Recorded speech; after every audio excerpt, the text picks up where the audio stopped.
진짜 안 했냐? 정말 기억이 안 나서 그래. 시제는 했어요. 했다고? 그 3페이지는 했어요. 저희요? 하던거 안 했어요. 니마 니마 했어요. 니마 다시 알려줘? 다시 알려줄게. 까먹었을 거 아니야. 잠시만요. 야! 아 이거 영상 보고 한 건가? 그랬을 수도 있어. 아 영상 보라고 하긴 했었어. 자, 네. 아무튼 우리가 어떻게 할 거냐? 시제는 말 그대로 그 시간을 표현한 거잖아요. 그렇죠? 그래서 과거, 뭐 현재, 미래로 딱 나눠주면 제일 깔끔하긴 한데, 자 우리가 어떤 그 개념을 좀 장착을 할 거냐면은 그 두 가지를 좀 장착할 거야. 딱 두 가지. 자 발화시 그리고 사건시. 이거 은근히 헷갈리시죠? 문제 푸시면서 아마 난항을 좀 겪으셨을 것 같은데, 발화시라는 게 뭐예요? 발화시. 말하고 있는 시점이야. 그쵸? 말하고 있는 시점이고, 사건은 말 그대로 사건이 일어난 시점이에요. 그쵸?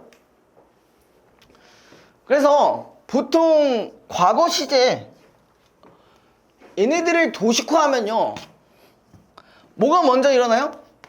사건이 먼저 일어나고, 그쵸?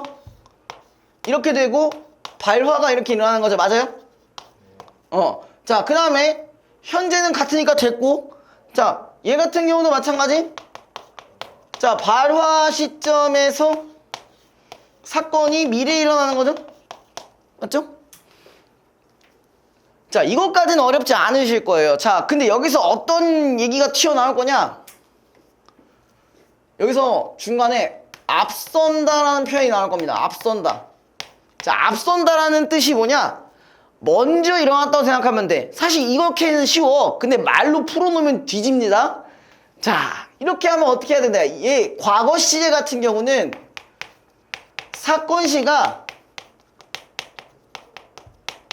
발화 시에 앞선다. 이렇게 표현할 거예요. 사건 시가 발화 시에 앞선다.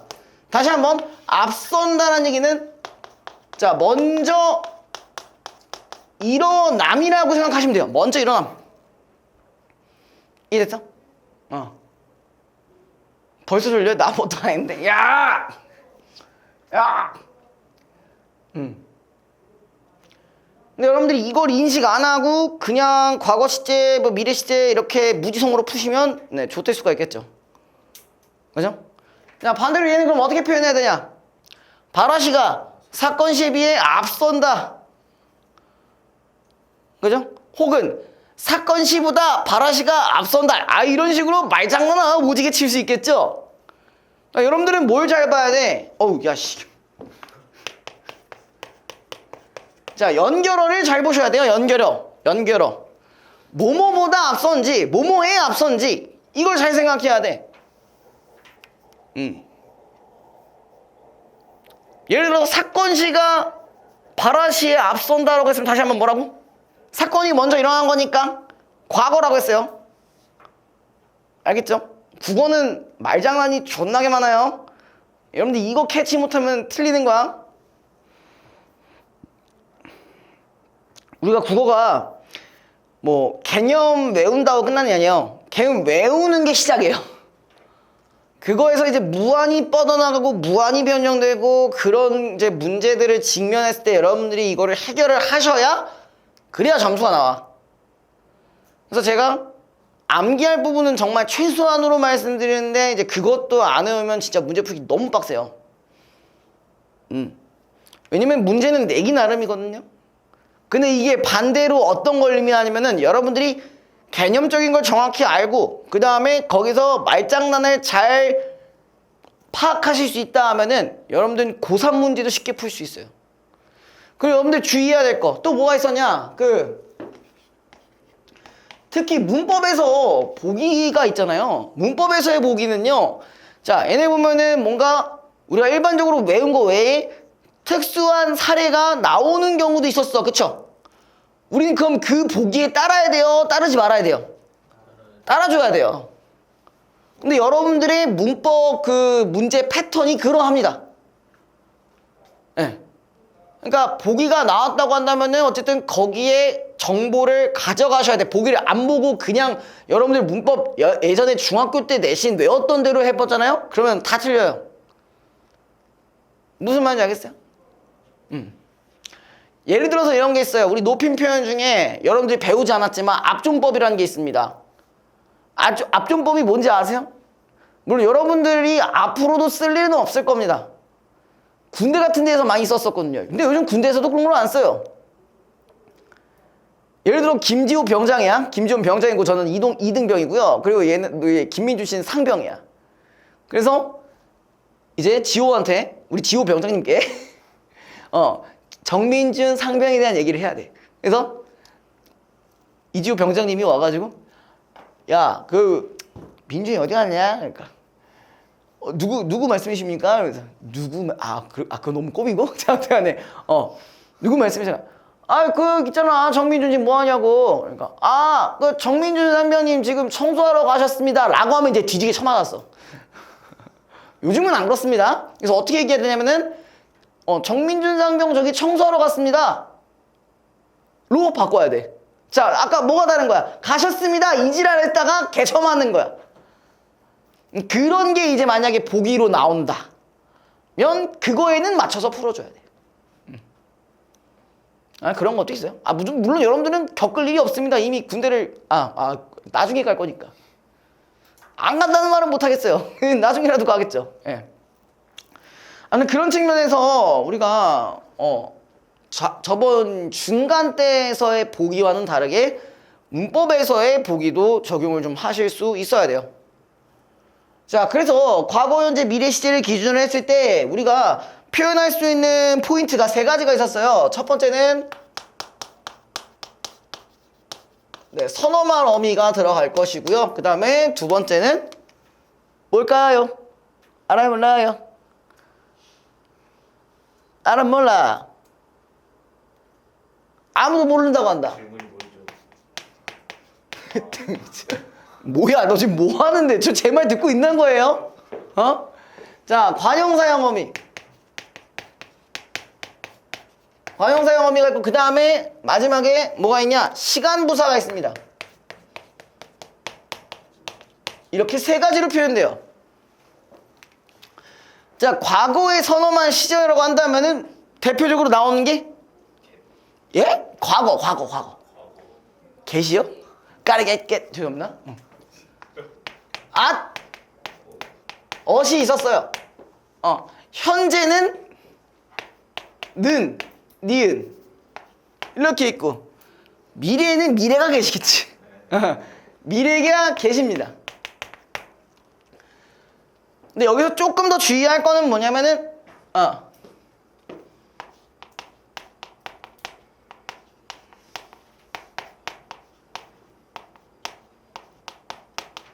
이런 용법도 있어요. 어덧의 용법도 있었다. 예를 들어 뭐야?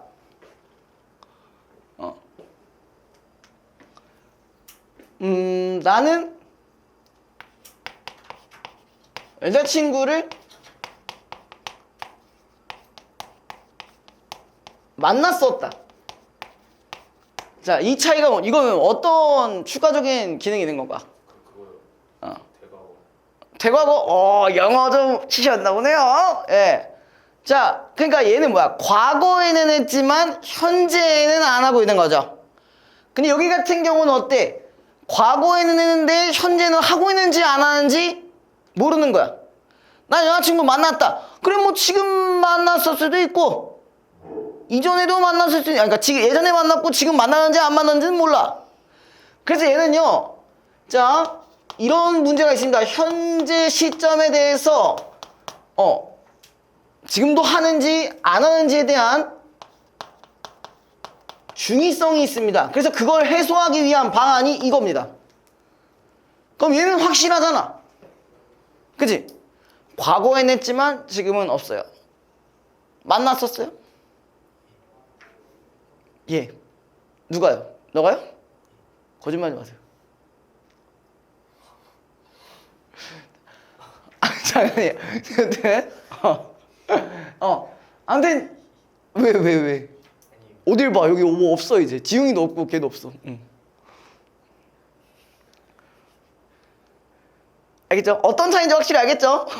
이제 제대로 긁혀봐야 이제 딱 그 기억을 하시니까. 그죠? 아, 긁혔어요? 아, 미안합니다. 그렇다면 미안합니다. 자, 현재형 시제 같은 경우도 얘는 뭐 이렇게 두 가지로 표현된다. 근데 다만 문제가 뭐냐면은 우리가 여기가 사실 관형사형 어미로도 표현될 수가 있다라는 점이 있어요. 그러니까 중복돼서 표현되는 경우가 있어요. 그러면은 뭐지 싶은 게 분명히 생길 겁니다. 헷갈릴 수 있어요. 자, 그 다음에 미래 같은 경우는 어쨌든 get인데, 자, 얘 같은 경우는 용법이 좀 다양합니다. 용법이 좀 다양해요. 자, 당연히 미래 시제는 지금 빼고 말할게요. 자, 첫 번째 추측이에요. 추측이란 말은 말 그대로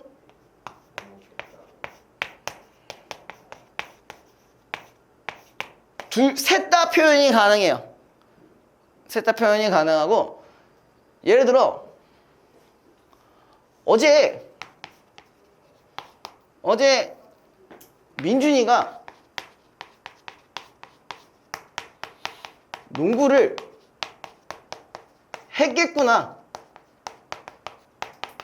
자, 이렇게 나온다면 당연히 뭐에 대한 추측이에요? 과거에 대한 추측이에요. 어떤 게 포인트를 줘야 돼요? 예, 이 어제라는 시간부사를 포인트로 둬야 돼요. 그 다음에 뭐 예를 들어서 뭐 오늘이라고 했고 만약 이렇게 했어요. 그러면은 현재 시에 대한 추측. 내일이라고 한다면은 마찬가지. 이것도 미래에 대한 추측. 자, 이거 말고도 또 여러 가지가 있는데, 자, 두 번째는 뭐냐? 의지예요, 의지. 개세용법. 자, 맨날 저한테 뭐라고 하시죠? 숙제 안 왔다고 제가 뭐라 쿠사리 주면? 그래, 그 의지잖아. 근데 의지가 없네? 하겠다. 자, 그 다음에 세 번째 뭐냐면은 가능성이에요.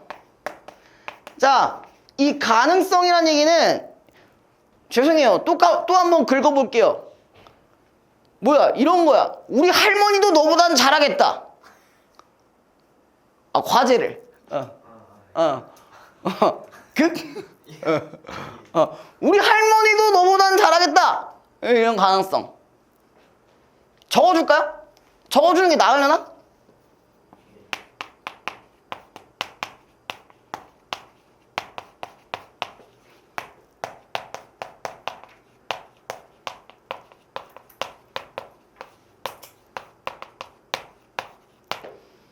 이런 게 있고요. 그리고 제가 문제 풀면서 질문을 봤을 때 용법이 또 나오긴 하는데요.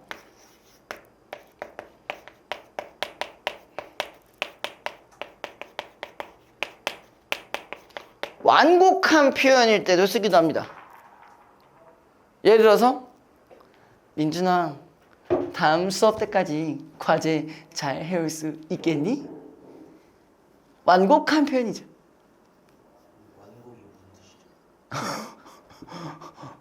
돌려서 말하는 거. 네. 직설적으로 말하면 씨바 해놔. 해오라고 이 새끼야. 이게 되는 거고, 완곡한 표현일 때도 get을 쓸 수 있다라는 점. 좋지? 학시 말하면 돼 진짜. 자, 그 다음에 사실 이거는 별로 문제가 안 돼요. 선언할 어미다 보니까 이거 어쨌든 선언할 어미 뒤에는 뭐가 오겠어요? 엄한 어미가 오거나 뭐 또 다른 선언할 어미가 올 수도 있겠죠. 근데 자, 관형사형 어미. 관형사형 어미로 실현이 된다는 얘기는 뭘까요? 우리가 기능적, 문법의 기능적으로 생각을 해보자. 관형사형 어미야. 그럼 얘는 뭘 꾸며준다 하셨어요?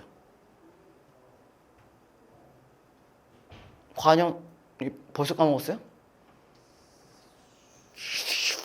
불알 새끼. 체형을 꾸며준다 했었어요. 그렇죠? 그거를 착안을 잘 하셔야 돼요. 관형사형 어미는 결론적으로 뒤에 체언 혹은 명사 쪽을 수식한다라는 걸 기억해 주셔야 돼요. 자, 얘는 뭐가 있을까요?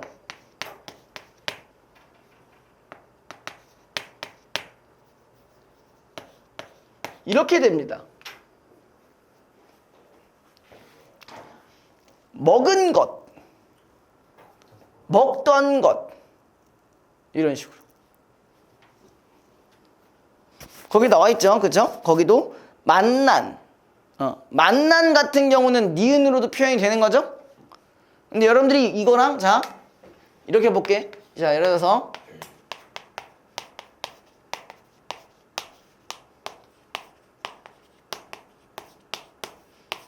자, 얘는 상태가 어때요? 둘 다 똑같아요. 하지만 어떤 게 관형사형 어미라는 걸 알 수 있어? 여기를 요거를 꾸며준다라는 포인트에 있어서 이게 관형사형 어미로 실현됐다는 걸 알 수가 있는 거죠. 다만 형태가 똑같으니까 헷갈릴 수는 있다. 근데 여러분들이 상식적으로 생각해야 돼요. 여기 현재 시제잖아. 여기는 과거 시제잖아. 그죠? 아니야? 과거도 없어? 만난 것도 없어?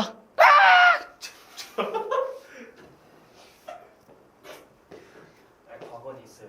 과거는 있어요? 올. 자, 이런 거 구분을 좀 많이 조심해 주셔야 돼요. 알겠죠? 대신 니은으로 표현이 되지만 은으로도 표현이 된다라는 거, 요거 잘 기억해 주시고. 자, 현재 시제 같은 경우는 마찬가지. 현재 시제 같은 경우는 자, 얘도 똑같아요. 현재 시제는 는을 사용하고 하기도 하는데 은이나 니은 똑같아. 오, 쉣. 헷갈리기 시작하죠. 그죠? 자, 거기 3페이지에 잠깐 보실까요? 집에 가는 중이다. 이거는 확실히 관형사형 어미로 활용되고 있죠. 현재 시제를 기준으로 봤을 때. 그쵸? 왜? 현재 시제 안 보여? 민준 씨? 어디죠? 3페이지에 현재 시제 안 보여요? 보이세요, 이제? 자, 그러니까 여기서도 자, 앞에서 운동장에서 축구를 한다라고 했을 때 한다는 그냥 선어말 어미로 이루어진 거지? 여기까지 됐어요? 채연이 괜찮니? 근데 가는 중이라는 건 어쨌든 그 는 뒤에 뭐가 붙는 거야? 중이라는 체언이 붙죠? 여기를 꾸며주고 있기 때문에 얘는 관형사형 어미로서 실현이 된다는 거야. 자, 근데 그 밑에 이런 말도 있어요. 형용사, 서술격 조사는 관형사형 어미, 은이나 니은을 사용하기도 한다. 그래서 푸른 하늘 했을 때 요거 같은 경우는 우리가 일부러, 그러니까 형용사에서는 뭐야? 푸른 하늘. 니은으로 실현되죠? 그죠? 자, 그 다음에 공책인 줄 알았니? 공책인 줄 몰랐니? 자, 여기도 뭐야? 관형사형 어미로서 실현이 되는 거죠. 사실 얘는 뭐야? 공책이다에서 이다가 서술격 조사가 되는 거야. 근데 얘가 왜 서술격 조사인지 알아? 조사는 옆에 뭐가 붙을 수 있다고 했죠? 체언이 붙을 수 있다 했었어요. 근데 여기서 체언에 해당하는 게 공책이었던 거잖아. 야, 아는데 왜 그러는 거야? 야, 아는 사람이 확. 됐나요? 자, 그 다음에 미래 시제로 보시면요. 자, 얘는 뭐야? 리을, 을 이런 식으로 표현이 돼요. 이런 식으로 표현이 됩니다. 혹은 리로도 표시가 되기는 하는데 근데 그거는 신경 크게 안 쓰셔도 되고요. 그냥 좀 더 단순하게 할 거면은 자, 먹던 것, 먹은 것, 먹은 것, 그다음에 먹는 것, 먹을 것. 이렇게 하면은 확실히 여기까지가 과거, 여기가 현재, 여기가 미래. 과거, 현재, 미래. 이렇게 좀 빨리 구분해 볼 수가 있겠죠. 됐니? 자, 그러면 시간 부사라고 했어요. 자, 우리가 이걸 잘 살펴봐야 돼. 자, 선어말 어미라는 것, 관형사형이라는 것, 그 다음에 부사라는 것. 그럼 부사는 결론적으로 얘는 뭐야? 동사를 꾸며주기도 하고, 그러니까 정확히 용언이겠죠? 동사를 꾸며주거나 다른 부사어를 꾸며주거나 혹은 뭐야? 뭐 문장 전체를 꾸며주기도 하고, 그죠? 문장 전체를 꾸며주기도 하셨어. 자, 시간 부사와 관련된 거는 진짜 개 단순하게는 뭐야? 어제, 오늘, 내일. 이건 가장 간단하죠? 자, 근데 예를 들어서 자, 벌써 이건 뭐야? 과거일까, 현재일까, 미래일까? 벌써 다 했어? 벌써 다 했어? 벌써가 영어로 뭐야? already는 뭐야? 그래, 과거야. 영어로는 그렇게 쳐 외워놓고서 씨발 여기서 벌써라고 하면 못 알아듣으면 어떡해요? 벌써 다 했어? 오케이. 벌써? 벌써? 자, 시간 부사는 그러니까 어제 말고도, 그러니까 사실 이거는 전혀 헷갈릴 일이 없지만 요런 식으로 하면 되겠죠. 혹은 뭐 이런 것도 넣어볼 수가 있겠죠. 벌써, 옛날, 그죠? 아니면 지난. 지난은 안 해도 되겠다. 지난은 빼고요. 지난 있네요. 죄송해요. 지난. 자, 뭐 오늘 현재 시를 기준으로 한다면은 이렇게도 현재 말 그대로 현재 넣어도 되죠? 그죠? 아니면 뭐 지금 이런 거 넣어볼 수 있죠? 그죠? 자, 여기서 좀 헷갈릴 수 있는 거. 자, 이번에 두 번째 문제. 방금은 과거일까, 현재일까, 미래일까? 그래, 그렇게 하면 돼요. 그럼 헷갈릴 일이 없는데 여러분들 맨날 문제만 보시면 틀리시더라고요. 방금. 자, 그럼 내일에 해당하는 건 뭐가 있을까요? 내일. 좀 더 근미래를 해볼까요? 곧. 곧. 뭐 장차, 내일, 뭐 모레 등등등 뭐 이런 것들이 있겠죠. 이런 것들을 잘 파악을 해주셔야 합니다. 자, 근데 혹시 학교에서 이걸 했을지 모르겠는데 안 했을 것 같아서 제가 이거를 조금 다뤄볼까 합니다. 자,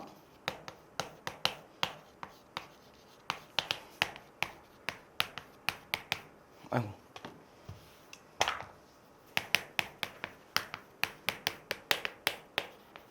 절대 시제라는 게 있고 상대 시제라는 게 있는데요. 벌써부터 머리가 어질어질해오죠? 그죠?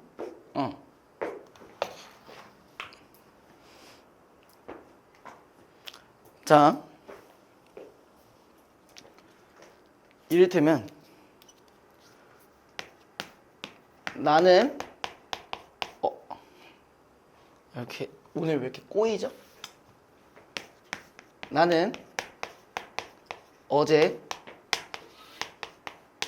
청소하시는 할머니를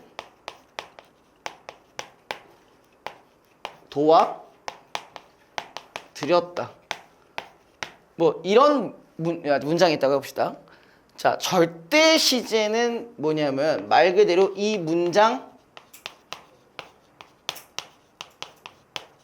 전체의 시제예요. 그럼 여기 문장만 바라봤을 때는 뭐야? 절대 시제가 뭔 것 같아요? 이것 때문에 지금 여기 이 예문을 기준으로 했을 때 과거가 되겠네요. 절대 시제가 과거가 아니라 이 문장에서 합니다. 알겠죠? 이거 이해 주의해 주세요. 그러니까 이게 뭐냐에 따라 달라지겠죠? 혹은 이것도 포함이겠죠? 어제라는 이런 절대적인 시제가 있었다고요. 자, 그 다음에 자, 대신 상대 시제는 뭘까? 상대 시제. 자, 우리 하나 더 봐야 되는 부분이 있었어. 뭐가 있었어? 그렇지, 요 부분이 있었어요. 근데 과거의 당시에 그때 당시에는 뭐였어? 어떻게 표현했어? 현재 시제로 표현했으니까 여기에 대한 상대 시제는 뭐가 되는 거냐? 이제는 현재가 되는 거예요. 그러니까 당시 뭐야?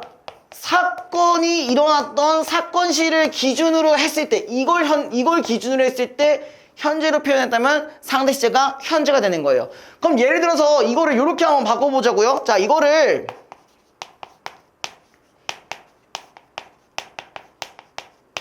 이렇게 바꿨어. 청소하셨던 느로 바꿔봤어. 그럼 여기서의 상대 시제는 뭐가 되는 거야? 그렇지. 이해됐어요? 이러면은 과거가 됩니다.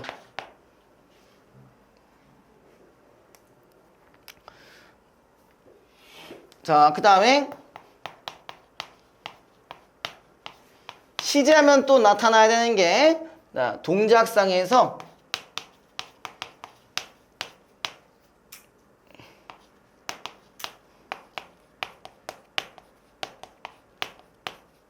이렇게 나눠집니다. 네. 말 그대로 뭐야? 동작이 어떻게 되는지, 진행되는지, 완료가 되는지 이게 중요하거든요. 자, 말 그대로 뭘 기준으로 했을 때, 자, 얘는 이게 중요해요.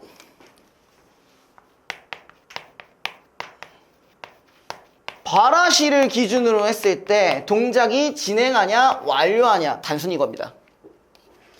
그래서 진행상 같은 경우 보통 어떻게 표현되면은 뭐뭐 고 있다로 표현이 돼요. 얘는 뭐뭐 버렸다. 요거 같은 경우는 아나 들어가 볼 수 있어요. 아나 들어가 볼 수 있어요. 그러니까 뭐야? 그때 민준이가 지호랑 농구를 하다가 어떤 아리따운 여성분 한 분과 이제 뭔 어디에 싸제 폭탄 같은 친구 한 명이 있었을 텐데 뭐 했어? 쫓아버렸다! 이미 상황이 끝나신 거죠? 완료. 지나가 버렸다. 네, 지나가 버렸다. 완료시죠, 완료상. 오키도키? 잊고 있었는데. 아주 명확하게 기억이 나시죠? 그때 당시의 기준, 야 꺼져! 라고 했을 때, 바라시를 기준으로 했을 때 이미 이 동작은 더 이상 돌이킬 수가 없어요. 좋댔네요. 확률이라도 하나 걸어. 아무튼 네. 자, 완료상 확실히 알겠죠? 근데 이제 오늘 지호가 뭐야? 규동을 만들고 있다. 그러면 요 바라시를 상태로 했을 때 만들고 있는 그 상황, 양파를 썰고 있다. 요건 그대로 이 동작이 유지가 되고 있죠. 근데 씨발 뭘 했어? 그릇을 깨버렸다. 그릇을 깨버린 행위는 완료가 돼버렸네. 얘 썰고 있는 난 계속 썰고 요 썰고 저 썰고 이거 다 하고 있는데 그죠?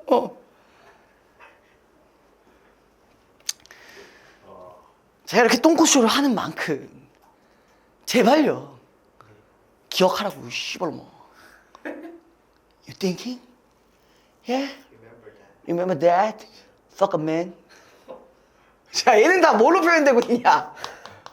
자, 보조 용언으로 활용되고 있다. 거기 나와 있을 겁니다.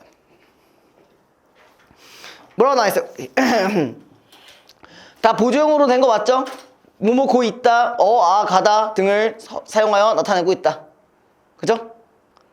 됐죠? 진행이 계속 이루어지고 있죠? 그 다음에 완료상은 있다 혹은 어버리다 등을 사용하여 나타냈다. 쫓아버렸다.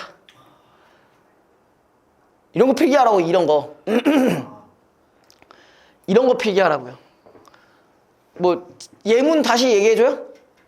네. 예문은 괜찮을 것 같아요. 왜요? 그럼 써야지. 알겠어요. 지호가 양파를 썰고 있다. 이건 확실히 동작상이죠? 지호가 그릇을 깨어버렸다. 이런 포인트가 완료상이겠죠?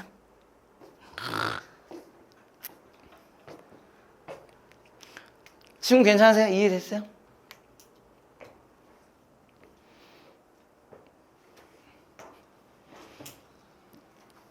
예. 너네 프린트 받은 것 중에 뭐 사동도 있었냐? 혹시? 다 있을걸요. 사동까지 했다고? 시키는 표현? 학교에서 했어요. 뭐야, 누군 하고 누군 안 하고 뭐 어쩌라는 거야?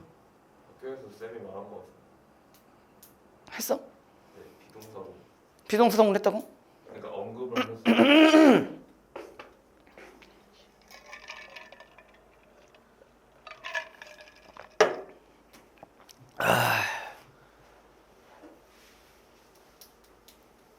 다 적었니? 네. 이제 피동사동 할 거야. 더 어려울 거예요.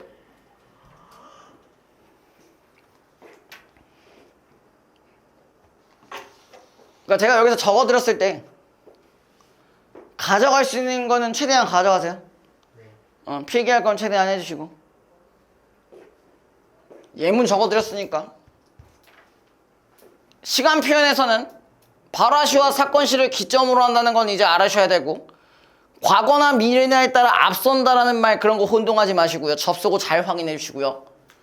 그 다음에 이렇게 세 가지로 표현된다는 거 꼭 기억해 주시고, 이 세 가지를 나눈 부분에서는 관형사용어 같은 경우는 뒤에 체언이 잘 오냐를 보시면 되고, 시간부사 같은 경우는 이런 것들을 꾸며주냐 아니냐 그걸 잘 확인하시면 되고, 그 다음에 절대 시제의 뜻, 그 다음에 상대 시제의 정의, 이거 잘 기억해 주시고요. 동작상에서는 우리가 진행상, 완료상, 이거 그냥 기록하면 끝나는 거잖아, 그치?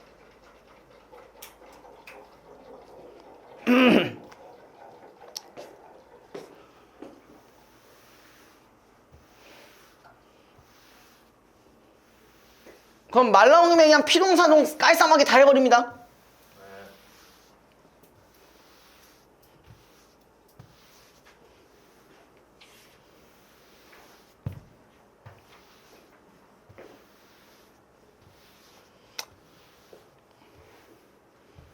아직 뭐 졸리시지 않으시죠? 살짝 하품하셨던 거 졸려? 그런 거 같은데? 안 졸려? 그럼 바로 할게. 비동사동 끝나고 쉬죠. 그러시죠. 괜찮겠어요? 물 좀 떠도 돼요. 아니, 그 정도까지는 아니야. 할 수 있어.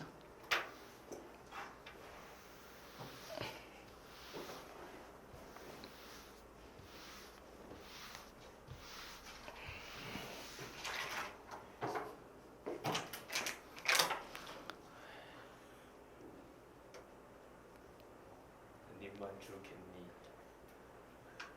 안 돼 버렸어. 지랄하다 지금. 에휴. 쉽지 않네요.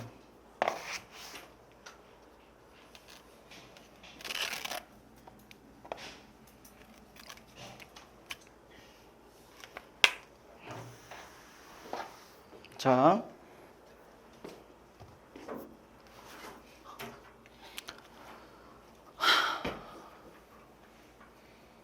애기야? 응애야? 그만해. 아이 뭐 제가 뭐 애기들 돌봅니까? 응애 여러분 여기 한번 봐주세요. 이러면서 이제 막 할 거야?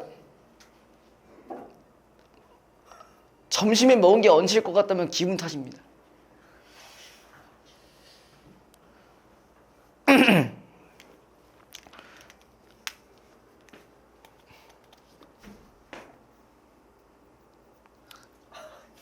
아니 너 진짜 너 한 번만 더 하면 너 여기서 듣게 할 거야. 진짜 아니죠. 그러는 거야. 가만히 있습니다. 자,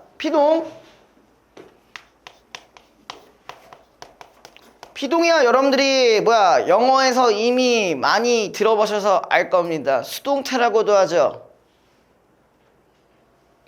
아, 영어에서 기억이 안 나시나요? 큰일 났네. 알아 수동태?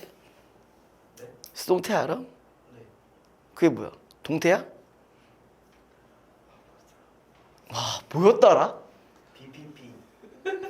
BBP가 뭐야? 영어요. before p야? 뭐야? BPP. be have pp? 비동사 PP. 너네 영어 쌤들도 모혈하시겠다 야. 응? 국어적으로 해 그러면. 자 피동 표현이라는 건 뭐냐? 단순합니다. 주어가 당하는 표현이에요. 주어가 당하는 표현. 자, 그 다음에 쭉 이어서 뭘 할 거냐? 자, 사동도 같이 할 거, 사동도 같이 언급을 해드리겠습니다. 자, 사동은 앞으로 이렇게 생각하시면 됩니다. 주어가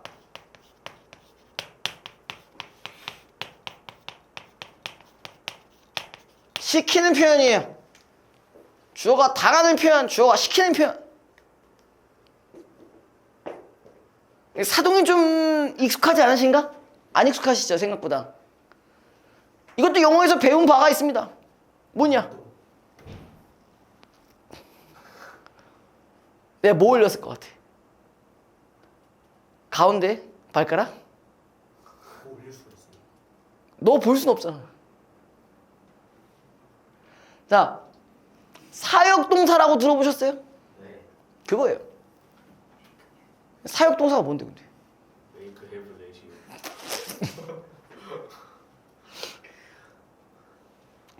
그러니까 일종의 뭐야? 나로 하여금 나로 인해서 다른 사람이 어떠한 결과를 만들어내는 거야. 오케이? 사역마 들어봐서 사역마? 네. 사역마. 뭐 들어보이는데. 네크로맨서. 네. 그 뭐야? 좀비나 해골 소환해가지고 뭐해? 공격시키잖아. 네. 그게 사역마예요. 사역, 시키다는 얘기입니다. 그리고 뭐 사령술사 이런 것도 있고. 크레지로 그래 마녀 그거 있잖아 마. 응? 이 요리 같은 새끼야. 이걸 몰라요. 아 몰라요? 응. 그럼 됐어. 해골킹 같은 새끼.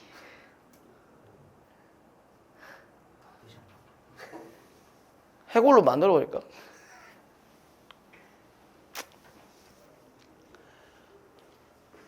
자, 이런 차이가 있는데 얘는 자 피동의 반대말을 우리가 뭐라고 하냐면 능동이라고 합니다.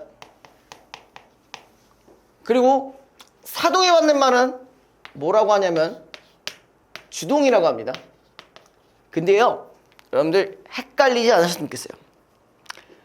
능동과 주동은 사실상 같은 개념이에요. 이 얘기는 무엇이냐? 그렇다고 해서 피동과 사동은 서로 반대라고 보기가 매우 어렵다는 얘기입니다. 이해되셨죠? 왜? 뭐 물어보려는 거 아니었어? 자, 그래서 이제 여러분들은 어쨌든 피동과 사동을 같이 한다라는 기준을 했을 때 우리 이렇게 가야 돼요. 자, 일단 능동으로 중심을 잡고 피동과 사동 표현을 같이 좀 해볼게요. 자, 일단 능동을 기준으로 먼저 잡아준다 치면은 자 이런 겁니다. 사냥꾼이 토끼를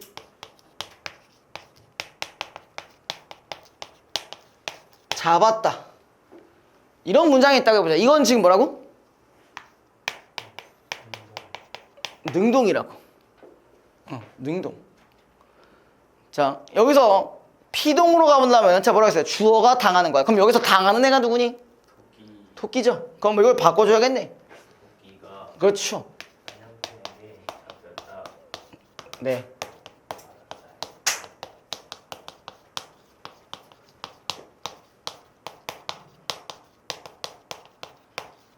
우리 이렇게 생각해 볼 수 있는 거지.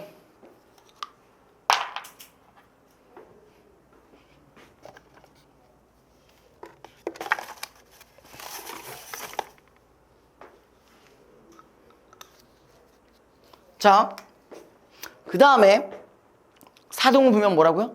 시키는 표현이에요. 자, 여기서는 결과값이 나는 게 얘가 이런 결과값을 냈어요. 그럼 사동으로 갈 거면 그 결과를 시키게끔 하는 사람이 뭔가 필요하겠지. 그쵸? 그럼 얘는 사동에선 뭐가 들어가야 되냐면 새로운 주어를 넣어보시면 됩니다. 누구? 회장님 소환!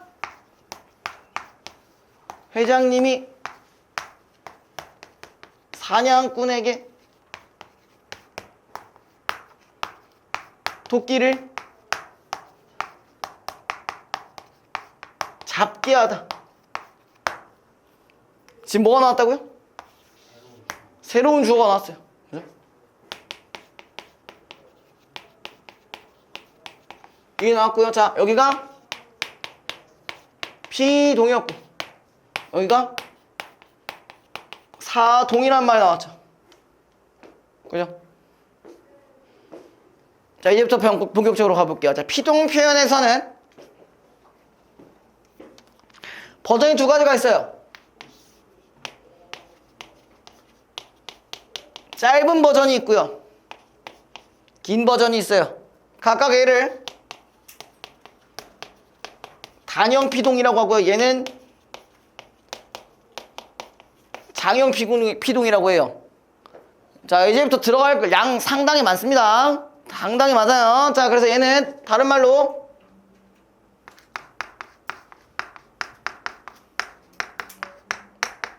파생적 피동이라고 할 거고요. 여기는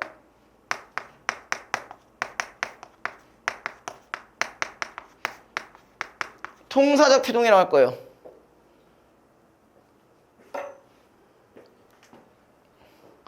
자, 여기서부터 여러분들이 이제부터 익숙한 그 말이 나옵니다. 자, 파생적 피동은 일단 쉽게 얘기해서 이런 것들이 나와요. 이 시기가 나옵니다. 자, 얘는요 다들 뭐냐면 접사예요. 어디서 많이 들어보셨다, 접사. 접사가 뭐죠? 어근에 붙는 거요. 어근에 붙어서 첫 번째 의미를 부과하거나 두 번째 품사를 바꾸거나 세 번째 피동사동이었습니다. 이 접사가 들어갔어요.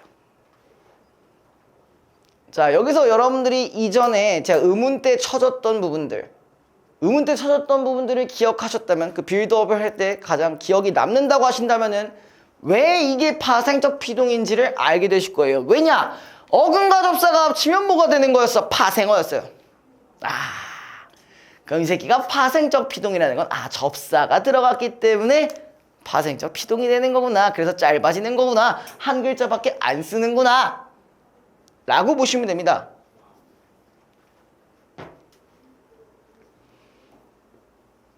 그래서요, 이런 애를 정확히 뭐라고 하냐면은 이렇게 얘기합니다. 피동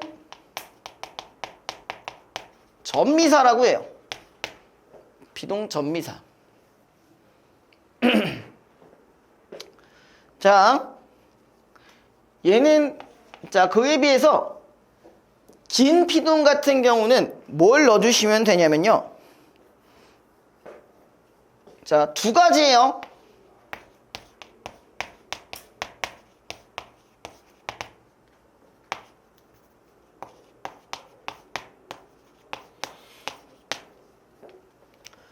이렇게 표현되거나 이렇게 표현되거나 이렇게 표현된답니다. 근데 얘는요 각각 공통점이 있어요. 자, 여기서 얘는 뭐가 되는 거냐?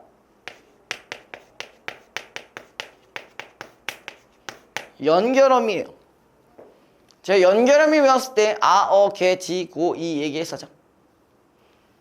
그죠? 거기 통수적 피동 잠깐 예문 좀 볼까요? 거기 쓰다, 써지다, 드러나다, 드러나게 되다 이런 식으로 써지는 게 뭐야? 통사적 피동이에요. 그러니까 얘는 얘에 비해서는 조금 어때요? 길어요. 그죠? 길어요. 자, 그 다음에 굵직한 건 이거 둘인데 우리가 이것도 언급을 해볼 수가 있어요. 어떤 것도 있냐면은 어휘적 피동이라는 게 있는데 얘는 그냥 말 그대로 뭐야? 어떤 특수한 단어가 애초에 피동의 기능을 하는 역할을 하는 애가 있어요. 예를 들어서 뭐야? 봤다. 자, 봤다는 어때요? 내가 어쨌든 피동의 의미가 들어갈 수밖에 없죠. 그죠? 그 다음에 당하다. 이것도 마찬가지겠죠. 그쵸? 피동의 의미가 들어가는 단어가 있어도 피동 표현이라고 말씀드릴 수 있습니다. 뭐 혹은 거기에 되다라는 말도 같이 존재하고 있어요. 그쵸? 근데 이거랑은 좀 달라요. 얘는 뭐뭐개 되다인 거잖아. 얘는 그냥 되다예요. 그럼 얘는 한마디로 뭐가 들어갈 수 있는 거예요? 어휘적 피동이라고 한다면 그냥 되다 한번 넣어보면 가장 대표적인 게 뭐야? 좆됐다. 여러분들 기말 보시고 이러실 거잖아요. 좆됐다. 저한테 쌤 좆됐어요. 뭘 끄덕여! 그런 일이 안 발생해야죠. 무슨 소리 하시면 발생하지 말아야죠. 무슨 소리예요 이게? 이해가 잘 안 됐어요. 뭐가? 뭐가 이해가 안 된다. 저 어휘적 피동. 애초에 의미가 피동이라고. 봤다라는 건 어때? 피동이지. 네. 아니야? 당하다, 봤다. 아, 네, 네. 되다 했을 때, 되다 했을 때 뭔 얘기했어? 좆되다 얘기했다고. 좆됐다. 아. 기말 때 하실 거야? 아니요. 응.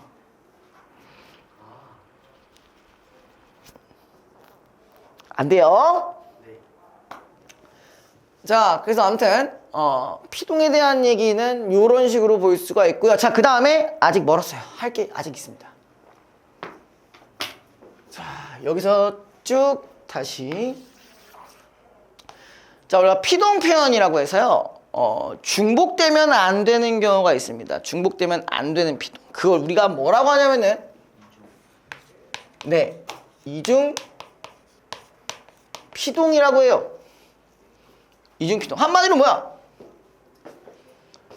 여기 부분과 여기 부분이 중복으로 사용되는 경우를 얘기하는 거죠. 우리가 작품의 제목 중에 이게 있습니다.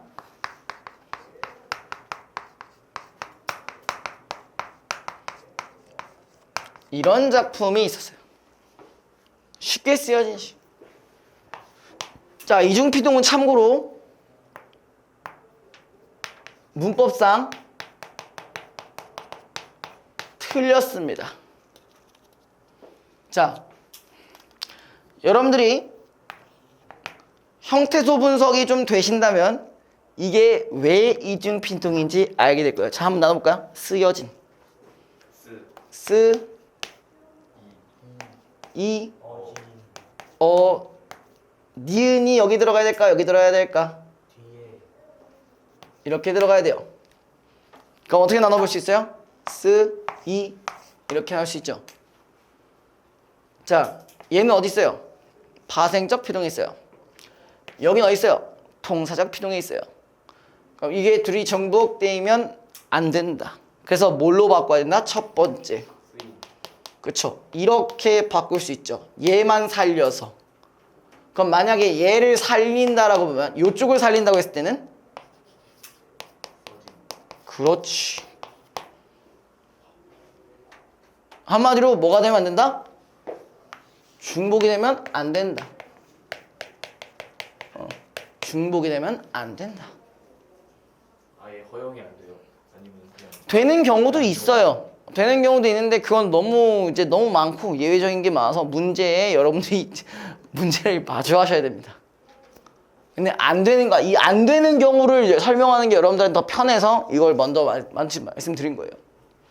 자, 그 다음에 자, 요거 쭉 이어서 자, 피동 표현의 기능입니다. 피동 표현의 기능. 두 가지가 있어요.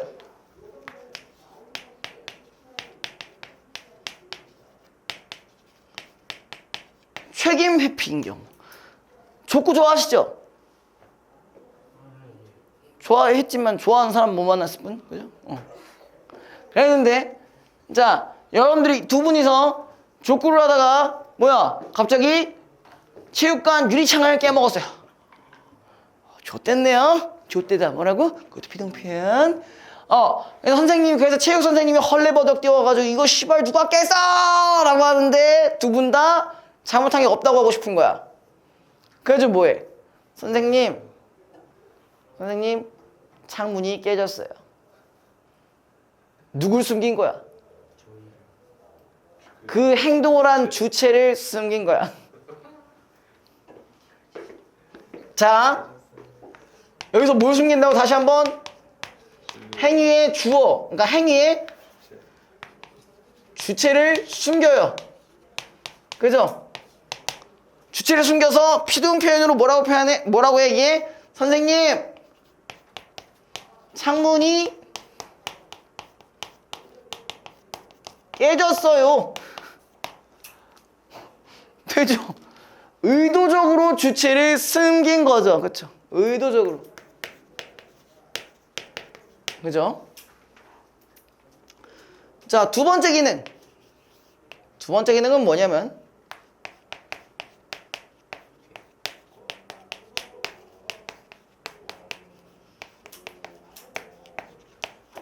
객관적인 정보를 전달하는 경우예요. 자, 얘는 어떤 경우가 제일 많겠어요? 뉴스에 있는 아나운서. 예를 들어 이제 뭐 이래요. 도둑이 경찰에게 잡혔습니다. 이렇게 말하려면은, 자, 만약에 이걸 능동으로 한번 더 쳐봐요. 경찰이 도둑을 잡았습니다. 뭔가 뉴스에서 살짝 편향된 느낌이 보이시죠? 그렇죠? 그래서 뉴스에서 말하는 그 앵커 혹은 아나운서들은 피동 표현을 사용합니다. 이해됐어요? 뭐가 되기 위해서? 편향되면 안 되기 때문에. 편향되면 안 되기 때문에 이런 정보 전달 측면에서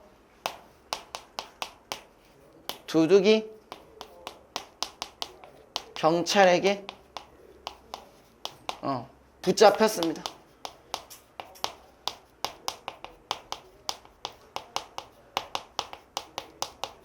뭐 이렇게 표현이 가능하겠네요.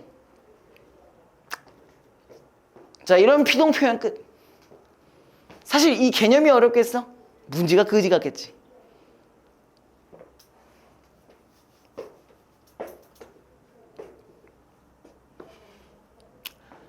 자, 그 다음에 사동 표현. 사동도 마찬가지겠죠. 얘도 요거 그대로 갖고 갈 수 있겠죠. 자, 얘도 똑같이 나눠봅시다. 짧게 표현되는 방법이에요. 얘도 마찬가지. 그러면은 결론적으로 파생적, 그죠? 사동이에요. 얘도 마찬가지. 뭐가 들어간다? 접사가 들어갑니다. 사동 전미사가 들어갈 겁니다. 그럼 얘는 어떻게 하면 돼? 얘는 이, 히, 리, 기. 그렇죠. 이것까지 가야죠. 여기까지 가야죠. 얘가 사동 전미사로 표현되는 거. 그러면 마찬가지로, 자, 긴도 그냥 할게요. 자, 얘도 어쨌든 간에 얘는 통사적 사동이라고 할 건데, 자, 얘는 주로 뭐가 들어가냐? 이렇게 들어갑니다. 개하다. 개하다. 개하다가 들어가고요.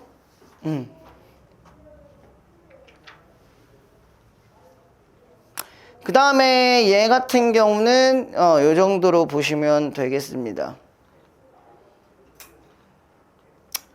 자, 근데 주의해야 될 게 있어요. 이거는 여기다가 이어서 한번 써볼게요. 자, 사동은요, 뭐가 존재하냐면은 중의성이라는 게 존재합니다. 자, 예를 들어서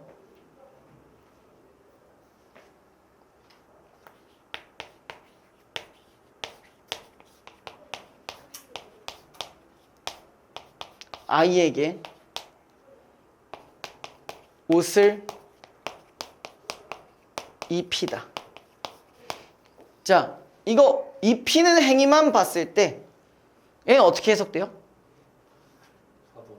사동인데 옷을 이렇게 입히는 뜻 포함인가요? 네. 맞죠? 그래서 얘는 직접 사동이라고도 하고요. 자, 그럼 반대로 입히다 같은 경우 또 다른 경우로도 해석이 가능해요. 뭐도 있냐? 너 가서 입고 와. 그러니까 직접으로도 해석이 가능하고 간접으로도 해석이 가능해요. 무슨 말인지 알겠어? 그래서 이 부분에서 마찬가지 얘도 뭐가 드러난다? 중의성이 드러난다. 그럼 이걸 어떻게 줄여야 될까? 자, 얘를 다시 뭘로 바꾸면 된다? 긴사동으로 바꿔주시면 돼요. 어떻게? 자, 똑같이 해볼게요. 자, 엄마가 아이에게 옷을 입게 하다라고 했어요. 이렇게 바꿨어요. 이러면 좀 더 뭐가 더 강해? 간접적인 의미가 더 강해지죠?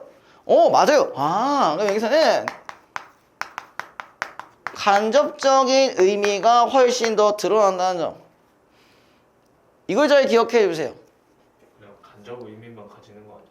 네, 맞아요. 간접 의미만 가지고 여기는 둘 다 가지는 거예요. 저기서는 직접이 좀 더 세죠. 네, 직접이 조금 더 뭐라고? 다시 한번 뭐라고? 파생적 사동 거기서. 응. 직접의 의미가 조금 더 세죠. 물론 이렇게도 해석은 할 수 있지만 둘 다 해석이 가능하다는 얘기예요. 어떻게 저게 간접적으로 해석되지? 입히다. 이렇게도 뭐 학교 문법이 그런 거 어떻게 해? 나보고 어떻게 해? 쓰다고 만들어. 이 씨발 왜 나한테 물어봐? 내가 했니? 입히다.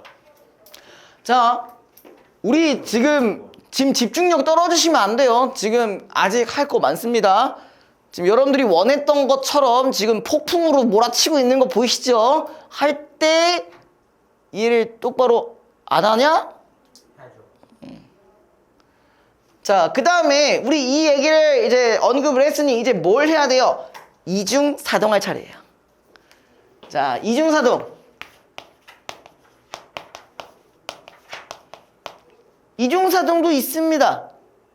대신요, 어떤 경우가 있냐? 자, 얘는 허용이 되는 경우가 있고요. 허용이 안 되는 경우가 있습니다. 예를 들어 드릴게요. 자,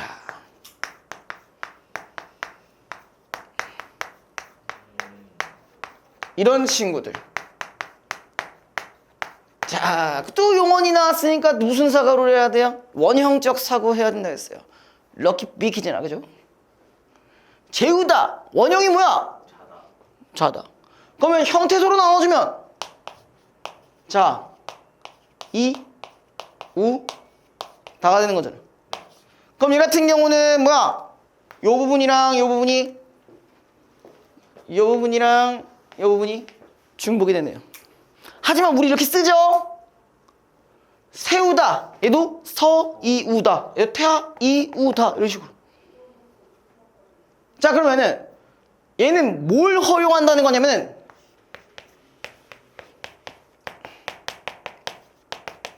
문법적으로는 허용한다는 얘기입니다. 그럼 뭐가 안 되냐? 의미적으로는 허용이 안 된다는 얘기입니다. 이를테면 뭐냐면 사동에 해당하는 어휘와 사동 표현이 쓰일 경우, 이를테면 여러분들이 아주 많이 하는 실수야. 자, 지호가 여자친구를 겁나게 만들고 싶어. 근데 겁나게 만들고 싶다고, 빨리 만들고 싶다고, 급하게 만들고 싶어. 나 외로워 이러면서 오늘 규동도 만들다가 그릇도 깨고 해가지고 외로워 죽겠어. 그래서 정민준한테 뭐라고 해? 나 여자 좀. 그래, 그게 틀렸어요. 소개해줘. 그렇죠. 왜? 자, 봐봐. 방금 표현을 기반으로 봤을 때, 자, 소개 시켜줘라고 말씀하셨잖아요. 일단 이게 사동 표현인 건 알겠어. 그럼 뭐가 문제냐? 얘가 문제예요. 얘도 사동의 의미가 들어가 있습니다. 왜? 소개라는 말이 뭔데요? 내가 얘를 데리고 가서 이렇게 보여주는 거잖아. 애초에 소개라는 말은 사동의 의미가 있습니다. 그래서 소개시켜줘란 말은 흔하게 쓰이지만 틀린 말이다. 됐어? 되니? 자, 하나 더. 이런 것도 있겠죠?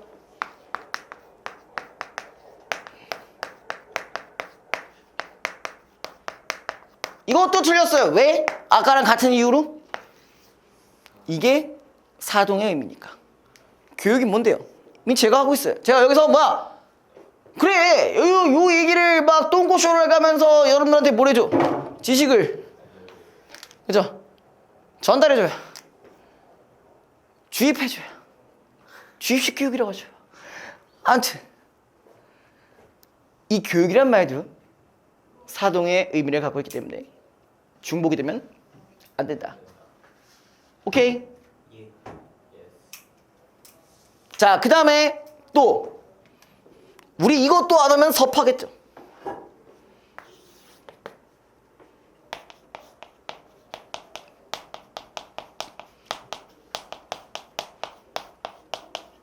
사동 표현의 기능. 자, 얘는 하나밖에 없어요.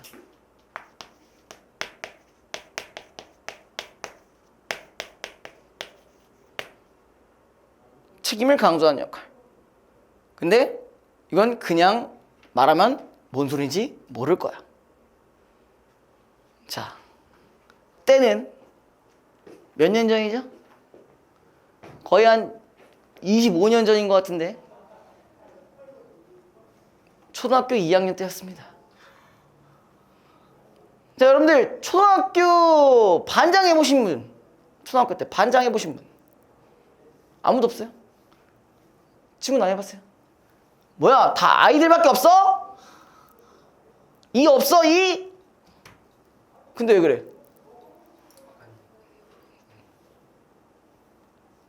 그런 걸 잘 못해요.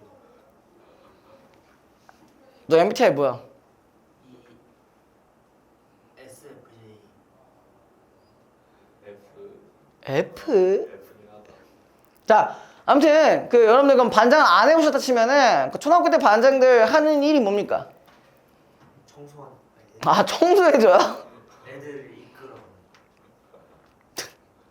아니 그냥 실질적으로 현실적으로 뭐 합니까? 반장하는 거 맨날 뭐야 선생님 안 계시면 뭐 합니까? 조용히 해. 그러면서 뭐해? 칠판에 이름을 적어. 뭘 적어? 떠든 사람 떠든 사람 이름을 적죠. 근데 여러분들 국룰 있어 없어? 말하는 거. 아니 그러니까 선생님 올 때쯤 되면 어떻게 해줘? 지워줘. 지워주는 게 국룰이죠. 네. 그죠?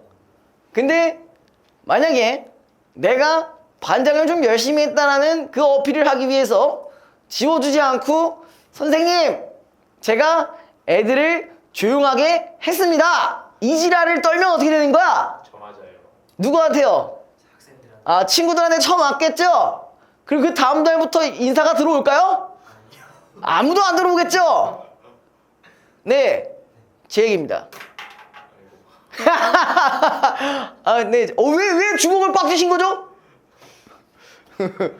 왜 주먹을 꽉 쥐신 거죠?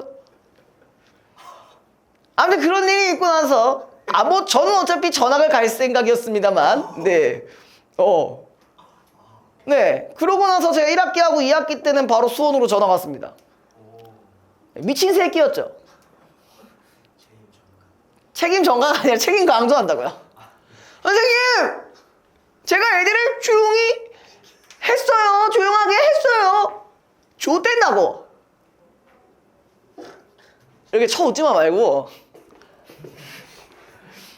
예문 적어드릴 테니까 기억하세요. 선생님, 제가 애들을 조용하게 하게 했습니다. 이러면 어떻게 된다고? 바로 다음날 날아간다고? 날아간다고? 모르면 기억하세요. 제가 흑역사를 까발렸잖아요. 웃냐 이 새끼야? 웃냐 야, 피동 표현과 사동 표현은 엄연히 책임을 회피하고 강조한다는 이 반대적인 부분들이 있네요. 책임 회피할 땐 반드시 자기가 했다라는 걸 숨겨, 주체를 숨기는 거야. 근데 사동 표현 같은 경우는 반대로 주체를 존나 드높여요. 씨발 내가 선생님 제가 애들을 조용히 했어요. 해. 바로 다음날 인사 아무도 안 해. 예. 그랬습니다. 이렇게 기억해주세요. 자, 여기서 끝날 것 같죠? 이거 다 적었냐 근데 이거? 아직 안 끝났어요. 족같죠? 존나 많죠?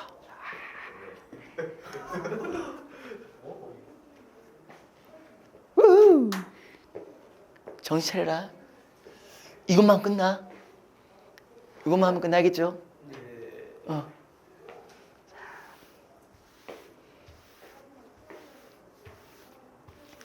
자, 이제 마지막 챕터예요. 이걸 제가 왜 만들어 놨을까요? 거기서 또 여러분들 거기서 문제를 또 저같이 만들어내려면 또 저같이 만들어낼 수 있습니다. 뭐냐? 피동과 사동을 구분하는 방법. 피동과 사동을 구분하는 방법. 자, 첫 번째. 목적어가 있는지 없는지를 찾아주셔야 됩니다. 자, 목적어가 있으면 뭐냐? 사동. 목적어가 없으면 뭐냐? 피동.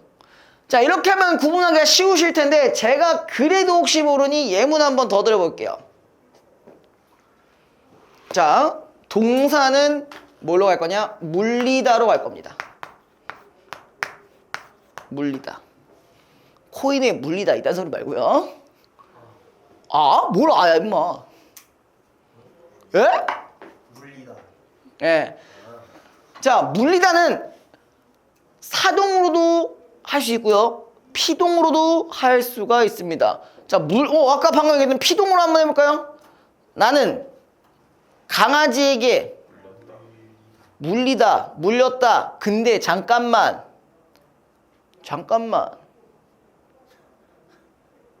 왜 이런 경우도 있잖아. 방금 뭐라 했어요? 나는 강아지에게 팔을 물리다. 야, 이러면 목적어가 있는데? 물리다. 그러니까 자의적으로 물리고. 뭔 개소리야. 일반적인 의미로 생각을 해보자고. 피동이네? 그러니까 이것만으로는 구분이 어려울 수도 있다는 거죠. 자, 근데 반대로 물리다가 사동으로 되는 경우, 나는 민준이에게 사탕을 물리다. 자, 이거 어때요? 자, 사탕이 있다 가정해보면 먹어 이 새끼야. 먹어 이 새끼야. 저거 강아지 저것도 되는 거 아니에요? 팔을 물리다. 되겠냐고. 젖을 물리다 이런 거 있잖아요. 물리네 진짜. 진짜 안 돼요. 되지 않나? 되게 되는데 일반적으로 생각해봤을 때, 야, 어떤 미친놈이 그래. 물어 왜 이래? 아니죠. 일반적으로 피동일 때 한번 생각해보자고. 그러니까 보통 이걸 피동으로 우리가 판단을 해볼 수 있잖아. 자, 근데 우리가 일단 필터링은 이걸로 먼저 1차적으로 되겠지만 이런 경우에는 조금 어려울 수도 있겠잖아요. 물론 여러분들 의미적으로 생각해봤을 때 그래, 그렇게 헷갈릴 수도 있잖아. 자, 그랬을 때는 어떻게 하냐? 각각의 장형 표현으로 변경을 해봐야 됩니다. 자, 나는 민준이에게 사탕을 물리게 되다? 뭔 개소리야. 일단 물리게 하다가 조금 더 맞겠죠? 그럼 얘는 사동이라는 걸 피처할 수가 있어요. 이 같은 경우는 나는 강아지에게 팔을 물리게 하다면 아까 이렇게 되는 거고, 내가 그냥 물렸어. 나는 강아지에게 팔을 물리게, 이건 말이 좀 이상하죠? 그럼 얘는 일단 장형으로 못 만들었지만 근데 의미상으로 피동사동은 되겠네? 자, 이럴 때 만드는 필터 하나 더 있어요. 마지막 세 번째 필터. 솔직히 이건 이거밖에 없어요. 의미상으로 사동인지 피동인지 나눠보기.